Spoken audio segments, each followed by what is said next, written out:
In this example, we're going to create a simple C++ program just to get us familiar with the language. Now, first thing we're going to do in all of our C++ programs is we need to define our preprocessor headers. This is where we're going to request external files to be brought in for us. Specify #include. In our example, we're going to bring in IOStream.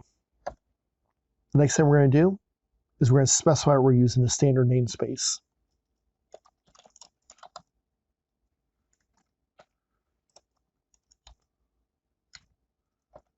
Now, every C++ program has to have a main function.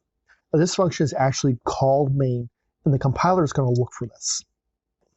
We'll talk about functions in more detail later on, but right now we're just going to define our function. We have to give a return type, which is the int, and then our function name, our parameter list, which is empty, and then every function needs a function body. In C++, a function body is surrounded by braces. We're going to write a simple C++ comment.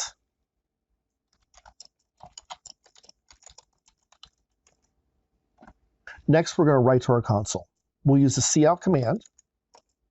The two angle brackets will send what's to the right of them to the console, which is used by the cout command.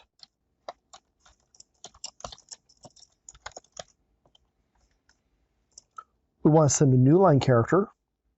Since that's not part of our literal string, we're going to use two more left angle brackets.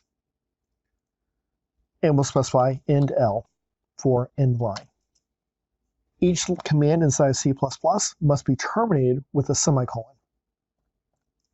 Because we specified a return type, we need to specify a return command inside of our C++ function.